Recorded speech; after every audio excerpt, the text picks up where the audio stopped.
Hey guys, it's Shahaf, And this is Sophia. and welcome to our podcast. Well, wellness. And this is our first episode, which is very exciting. So, woo, Yay. congratulations to us. Yeah. Exactly. So first, we would like to thank the Miners for letting us record here. The Miners is a great coffee shop. Actually, they have multiple in Prague City, which is where we're currently recording from, which is super cool.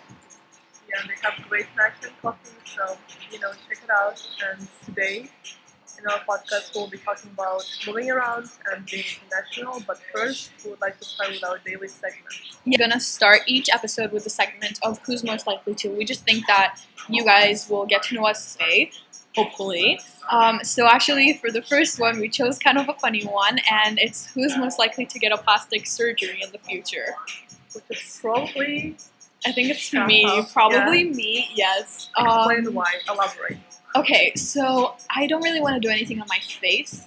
Maybe lips, but I feel like my lips are already pretty pumped up. I don't know. So sometimes I'm extra, so sometimes I want even more of a volume. But I don't think I want to do anything on my face. But I want maybe on my body. I'm kind of considering doing a breast reduction surgery. Why not?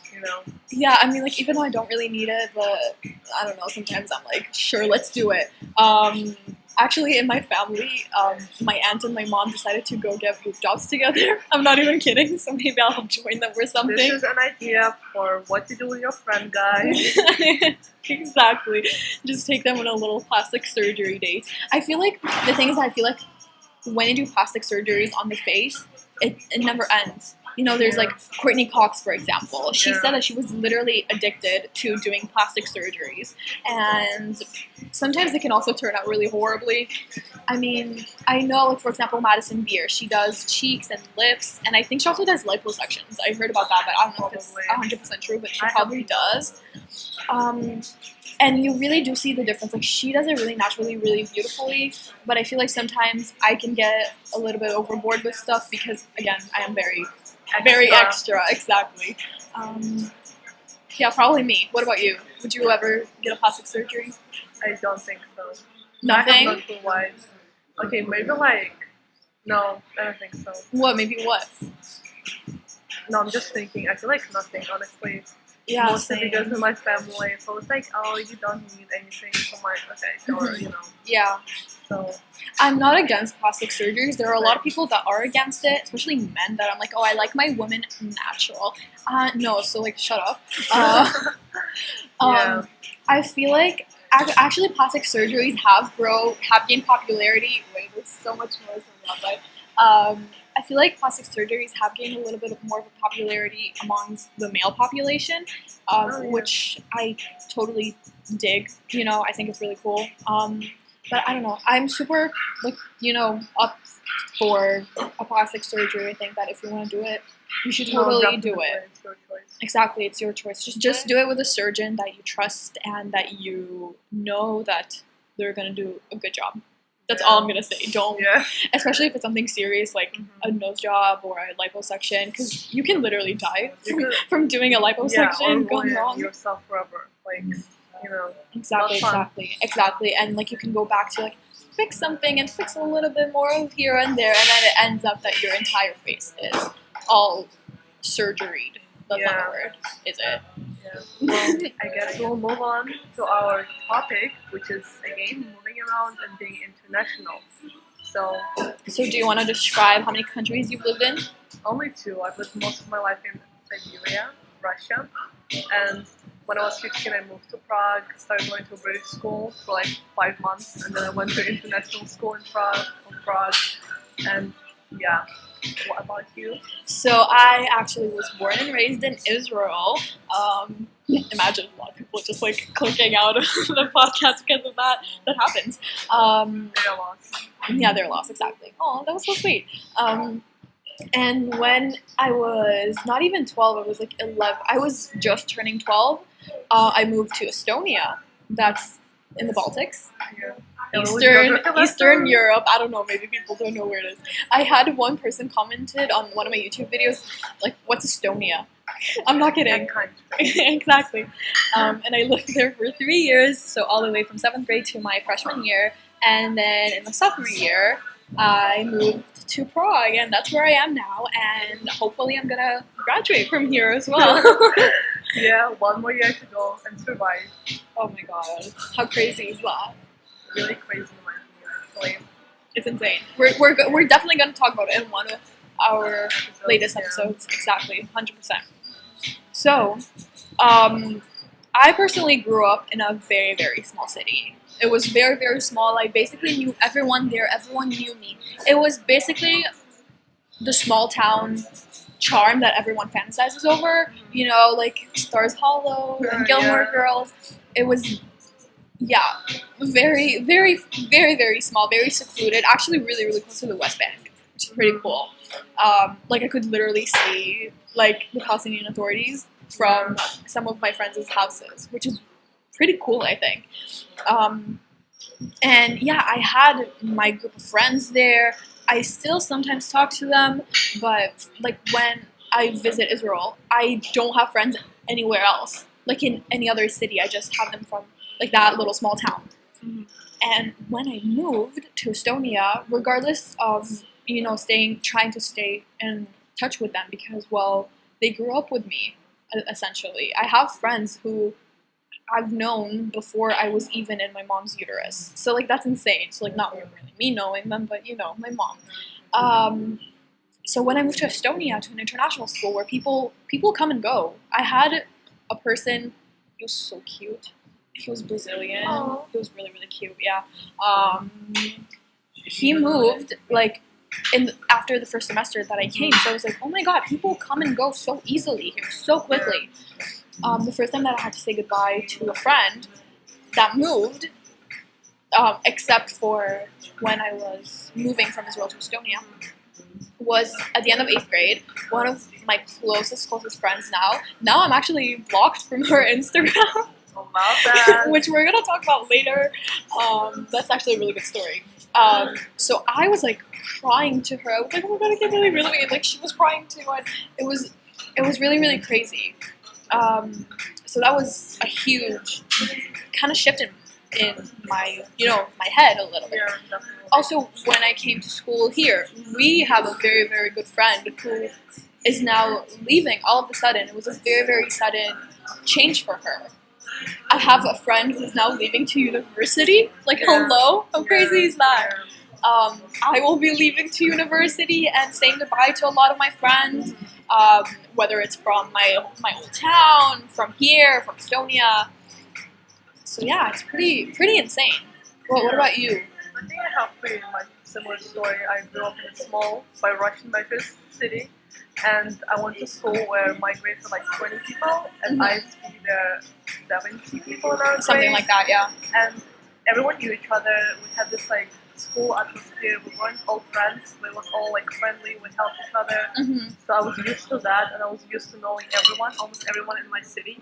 I have slurping with her matcha. It's really yummy. And yeah, and then I moved here, and I was shocked by how big the school is, by how many people here come and go, as you said. I have a Yeah. friend, she moved to Indonesia, like that's so far away. And yeah, I think that's Yeah. also something everyone here has to get used to. Just Exactly. like you come here, you will make best friends, and they will probably leave before you know it. So yeah, I think Yeah, exactly. I have a friend that from Estonia. He's a good friend of mine. We're not that like close now because we don't really stay in touch. But he said I try to like be distant from people, not necessarily like not hang out with them and stuff like that, but not get too attached because I know that they will leave and I know that I will leave. yeah. And I didn't really understand that mindset at first. He actually had this really intense crush in 8th grade on this girl that moved, the one that blocked me on Instagram. And he had like a really, really severe crush on her. And he was like, but I know that it's not going to happen because it was around April. So he was like, I know that she's going to move. I know I'm going to move next year. So there's no point in even starting something. Yeah, definitely. Which is something that I also kind of connect and relate to in a way because I do find myself distant from some people. Like if someone tells me that this is like their last year at the school or something like that, I try to not get too attached to the person because I know that it will be hard to say goodbye. Yeah, no, definitely. Because in my school, no one ever left, and no one ever came to like my school in Russia. Exactly. So we grew up together, which Exactly. is also something I love about Russian schools. Mhm. Maybe the only thing I love about them. But you know, it was definitely weird, and just having to kind of realize, oh, you know, they might leave to like Right. another part of the world, and you will probably never see them again. So yeah. Yeah, I was actually the first one in my grade. I think in my whole school, I was only in the elementary school. I just finished it when I moved, like away, not to a different city because that's a bit different. It's a bit more common. But I moved to a whole different country, and Yeah. I was literally the first person in the grade to ever do that. Yeah. So people were shocked. They Yeah. were shocked. They were like, "There is life outside of Israel." No, same. You know, that's Yeah. not traveling. Mm-hmm. People just didn't understand it. Yeah. And I didn't really understand it at first. But now, all of a sudden, I'm like, oh, okay, like moving around, it's a bit more normal. But I feel like it's also because we're surrounded by people who move around a lot. Yeah. Because I totally see myself moving to another country that's Same. not Israel, Estonia, or the Czech Republic. You know? Same in my school. I was like, to Prague, Czech Republic, Yeah. where is it? You know, Exactly. I mean, it was really weird. And my teachers, I remember one of them saying, you know, Sophia, you will never get above a 3 in my class. And just like in Russian school, you get grade out of 5, and 3 is pretty bad. Oh, And I was okay. like, well, I'm Is moving 1 the next highest or semester. 5? No, 5 is the highest. And Okay. 3 is like, eh. Okay. And I was like, well, I'm moving in 2 weeks. And she was like, okay, well, where? And then I tell her Czech Republic, and she was shocked. Like, another Yeah. country, Europe, especially from a small town like mine, you know. Right. Yeah. In Israel, when I told my friends that I'm moving to Estonia, they were like, "What's that?" A country? Yeah, I'm like, it's a country. It's like in Eastern Europe. When my parents told me that we're moving to Estonia, I was also like, "What's that?" I literally did. I've never heard of that country ever in my life. So I feel like also that's why I was really nervous about moving because it was so foreign. Mm-hmm. I didn't know anything about it. It's not like moving to somewhere a bit more popular, like the U.S. or Mhm. Italy or France or Germany. You know, stuff Yeah. like that. I've never in my life moved to Germany. Unfortunately, it's a beautiful country, but I would never survive there. I know that I won't. Too many hot guys. Too many. Yeah. No, I think for me it was a bit easier because Czech is similar to Russian. Let's just say like people Language-wise, here- Yeah, but people kind of hate us here, which is understandable. You know, if you know history, but The Czech Republic is Yeah. generally very xenophobic, I feel like. I've been very, very fortunate to not encounter any anti-Semitism or anti-Israeli comments. I was very, very fortunate because I know that many people, not necessarily here, but definitely in the U.S., like for sure in the U.S., that have been, you know, victimized, not necessarily physically, but verbally, due to like their background. So I've been very fortunate to not encounter that. Have you ever encountered like anti-Russian comments or something like that? just weird looks in the metro, honestly, when I, like, from grandmas or something, who remember the time when we brought tanks in here, you know, Russia, all Mhm. that, Yeah. but not really. And I think Czech Republic, for example, is really good friends with Israel, which is, Yeah. you know, My good dad calls for- it a disease. They have a disease that they like Israelis and Jews. Well, we love that. For us, it's good, you know, but not really. I know there's some homes here, I've heard. But, like, yeah. Shout out to Sounds from Outside. Yes.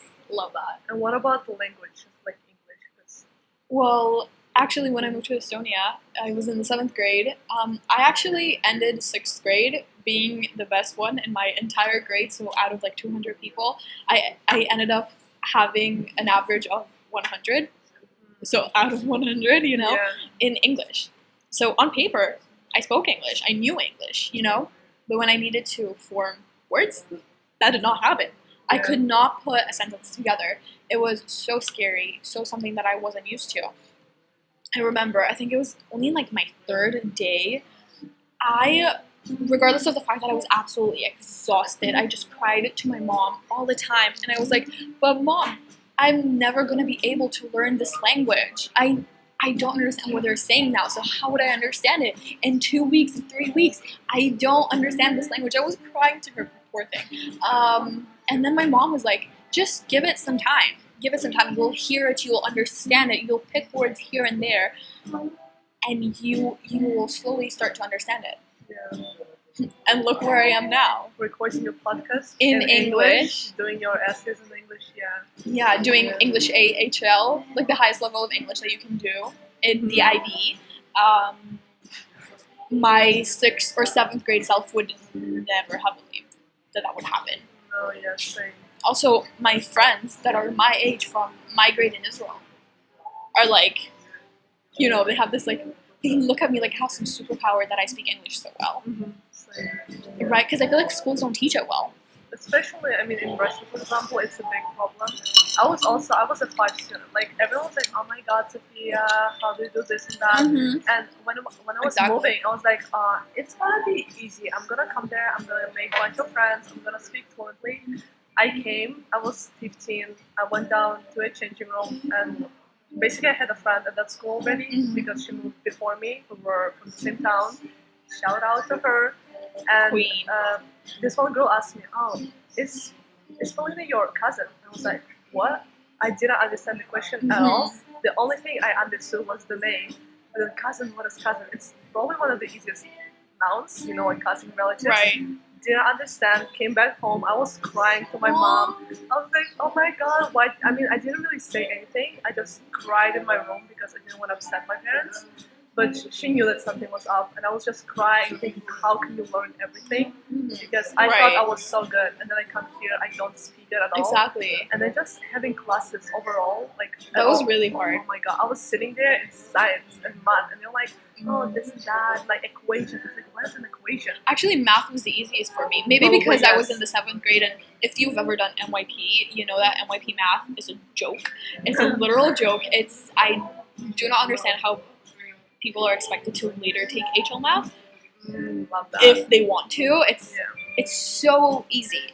So I had actually a really simple time with math because it was, you know, No, yeah, math numbers. is probably the simplest, but the thing is, when The it comes worded to word problems. These were horrible. They're Especially, still yeah. horrible for me. and all these types of triangles, I still can't remember. I know them in Russian, but then English, Right. it's like, oh my god. And obviously, I have to remember them, but I can't. Yeah, exactly. And yeah, I think it's also interesting how you just learn because they never taught me.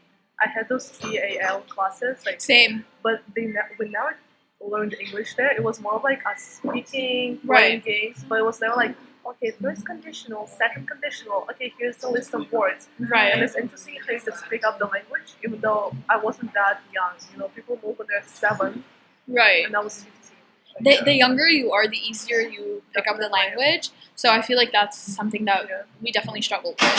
I actually was released of EAL. That's what we call it there in my old Mhm. school, like English second acquisition, language. learning something like that. I actually was released from that after the first semester because they were like, "She's good Wow. enough." I was not good enough. I really wasn't. Something that I was totally lacking is my writing. Same. I needed to write an essay in English. Oh, I remember about it now. Do you know The Giver, No. the book/movie? Oh, okay. I mean, I heard. I never read. Or Yeah. but- So we read the book and the movie. We didn't Mhm. read a movie. We watched it, Yeah. Yeah. and then we needed in an essay to argue which one was better. Mhm. So I obviously argued that the movie was better, but only because Taylor Swift was there. Fun fact: I Yeah, love Taylor please. Swift. People clicking out. That was Yeah. and I had such a hard time writing that essay. I was staying after class for every day, like for 2 hours, with my English teacher. She was trying to help me, and it was really, really hard for me because in my school, I think they also do it in our school. When you were released of EAL, whatever you call it, you start like learning a second language.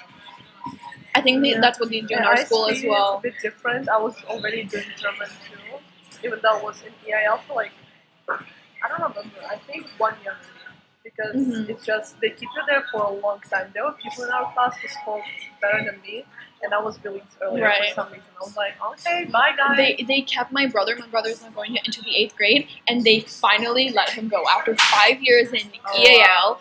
5 years. Yeah. 5 years. I guess it's also not only about English, it's also more for like helping you maybe. Right. I think the School. comprehension. Yeah. Because in English you have different skills. You have listening, speaking, and writing. Mhm. So I really lacked writing until literally like freshman year, I think. I was really bad at writing. But I was great at speaking and at listening. And I feel like it's also it's kind of the same for me in the new languages that I learned, like French and Spanish. Maybe except for like comprehension from, just listening. But yeah, I don't know what I was saying. I was going off topic. Do you remember when you first started like speaking almost fluently? When you stopped having this language English? barrier? Yeah. Because I can't remember. It suddenly happened.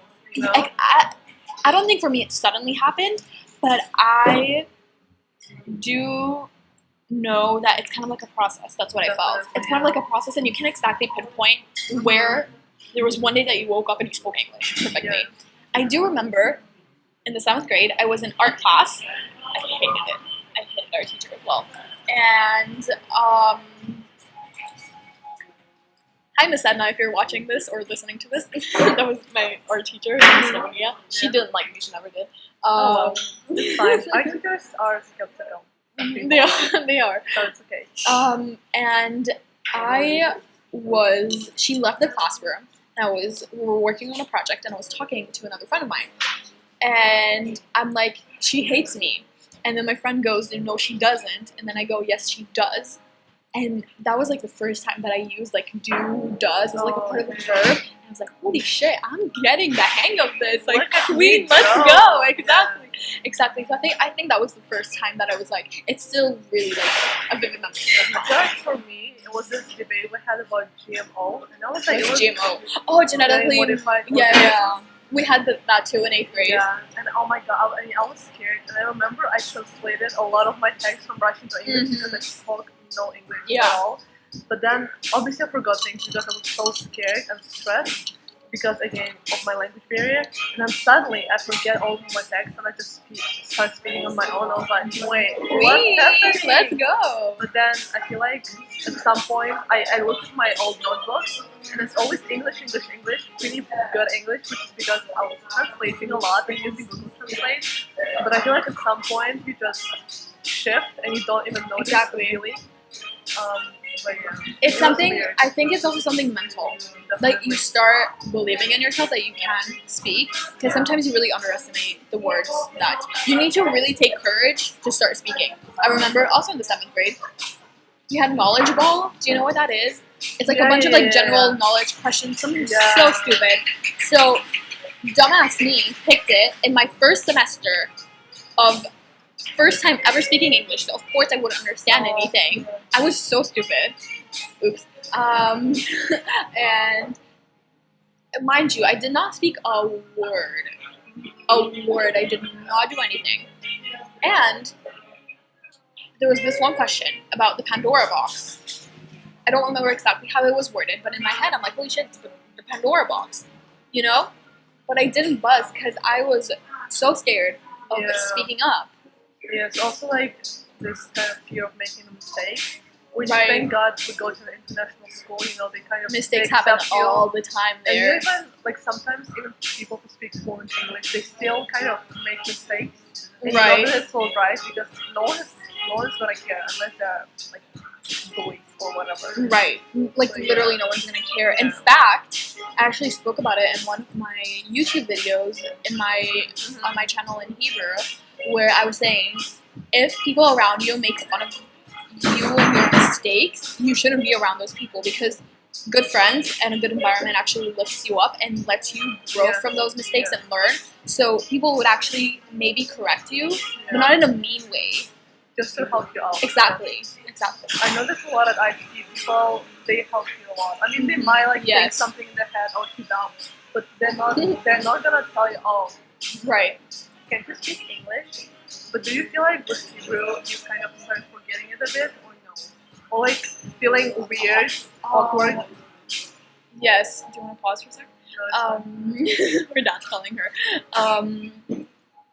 I think that with Hebrew, I am starting to forget it slowly, but not in a way that I cannot speak anymore. Because in the house we talk in Hebrew. I try to read Hebrew books as much as possible. I did notice that I start reading more slowly than I do in English, and it was the other way around beforehand.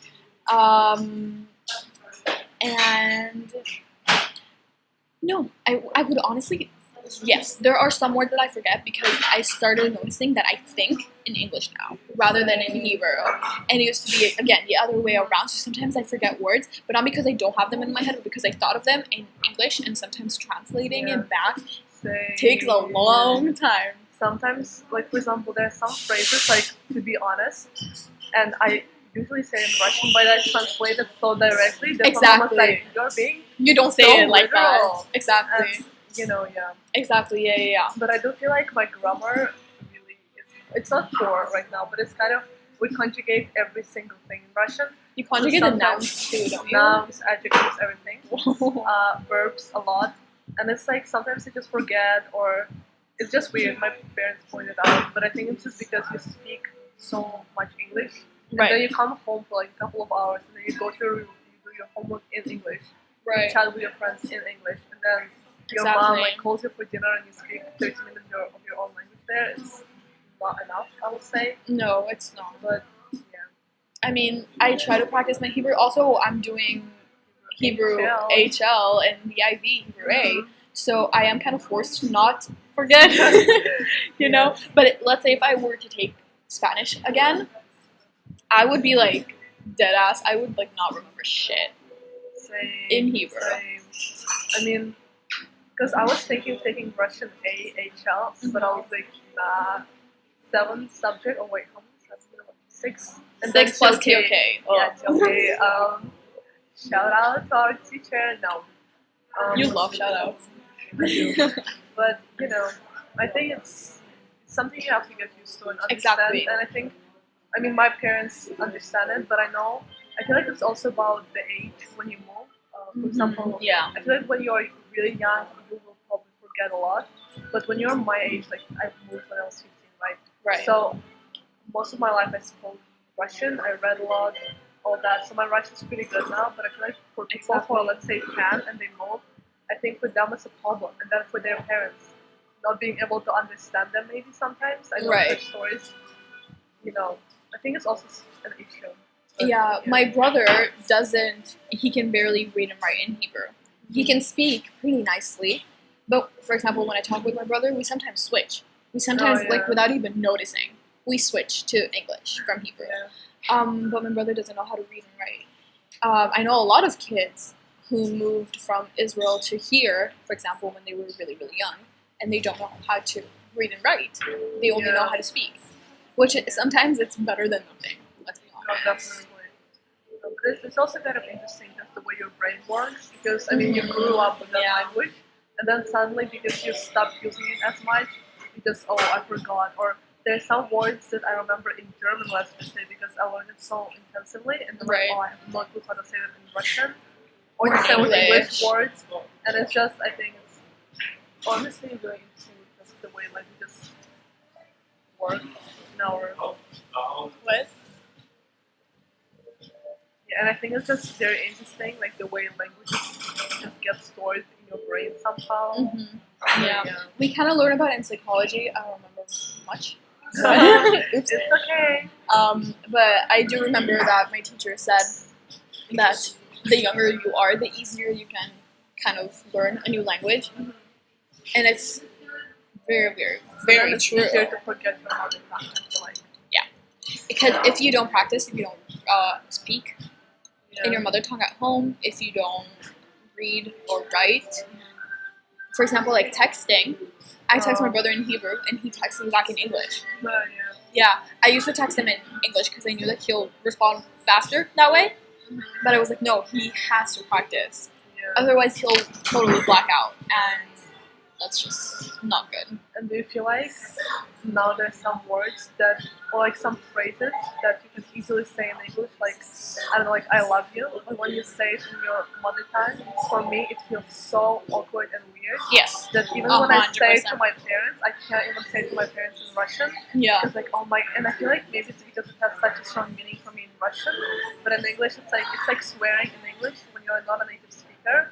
you don't really feel this emotion almost. Right. But I feel like as well, do you feel like that? 100%, saying stuff like "I love you," talking about like different topics like that are a bit more, I don't know, like what's the word I'm looking for? Taboo to talk about Yeah. in a way. But I also think it's because I was so young when I left, so I didn't talk about all these things in Hebrew. I feel like because now I kind of do feel awkward talking about it, like even with my friends, regardless of my parents or family. I do still kind of, if it kind of pains me to talk Mm-hmm. in Yes, Hebrew that's about what I'm saying. more sensitive topics, Yeah. you know. But I also think it's because all the stuff that I tell my friends, my more immediate, you know, closer friends in the geographic proximity, Yeah. I say it in English, not in Hebrew. Yeah. What about you? No, it's the same. Like when I speak with my sister, it's so awkward. Like like saying "I love you" and then obviously I love her, but saying it in Russian, it's Same. just so It pains so me. awkward. And do you feel like maybe schools need to do something or can do something for us to not feel like that, or no? Because I feel like because I read something like schools need to be more like internationally.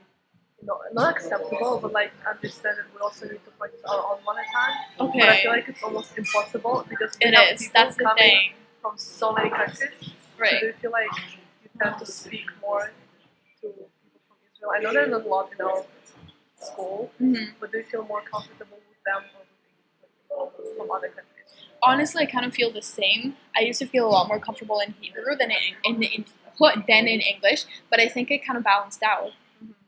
You know, it kind of was really on a scale, and now it's pretty equal, I would say. I think what you said about the schools, I think that if the schools, like regardless of the fact that they're international, they do need to take into account the fact that they're not in the US or in Britain. So, for example, in Estonia, they offered Estonian as a second language. Yeah. They offered Estonian and French. Here, they don't offer Czech even. They offer what do they offer? German, French, and Spanish. And Chinese, I think. Chinese? Mandarin, yes. Really? Yeah, I know. As a class or As a online? class, as a class. We Oh, I have- did not know that. I did not know that. Okay, We that's good to know.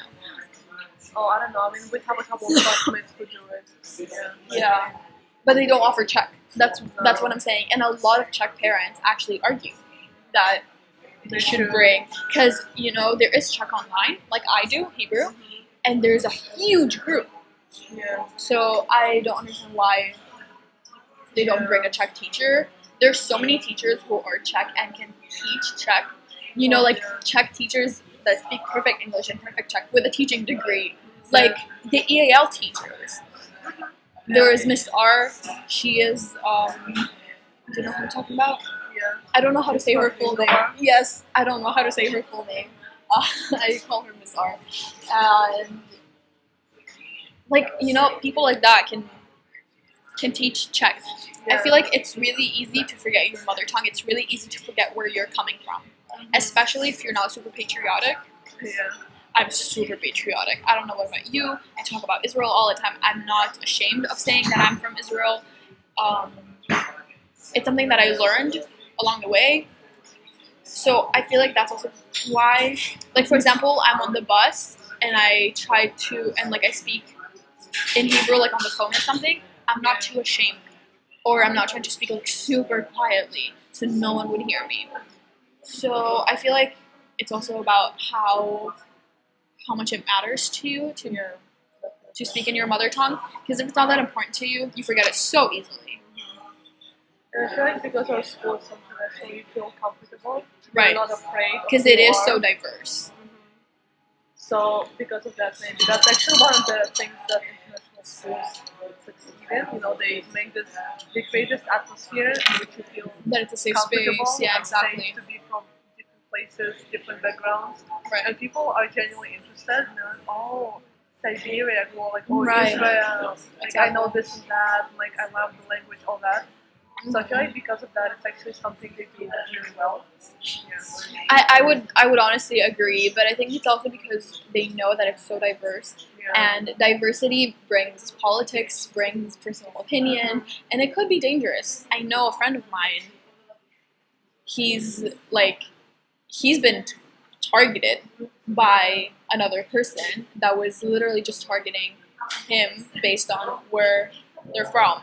No, And that's it could awful. be, the thing is that there are so many countries that are like targeted stereotypes and stuff like that, whether it's Israel, also Russia, also the Czech Republic, Germany, Middle Eastern countries, also certain religions. I feel like Definitely. there are just so many stereotypes which we can't avoid, we can't eliminate from our world. But I think that because everyone is so like internationally, their mindset is so international, they wouldn't even like think about targeting someone based on their culture, because I would never target someone based on their culture. Not just because I'm not a bully and I do think myself as quite a nice person, I would say, but also because I know that I can be targeted based on my religion or my origin, my nationality, so easily by so many people. So I wouldn't want to do the same thing to another person. I mean, I also feel like it's because of your personal experience, you know, Right. how it might feel. Or, I mean, It you're feels also awful, just by the way. a nice person. I feel like it's also the way your parents raise you, because I mean, in 100%. some households, and it's like they talk of different countries in a bad way. Right. Like, okay, if you grew up in Russia, there's a high chance you don't like any country, because if Okay. you watch state channels, every time like, oh, foreign agents, and all that. We're getting a bit too political, Yeah. but you know what I mean. It's like the way your parents raise you also affects you. 100%. Because of that. So shout out to our parents. I know mine will be listening to this podcast. So Mine hi. will, probably, but we'll see. So if you are listening to this, hi. Love you.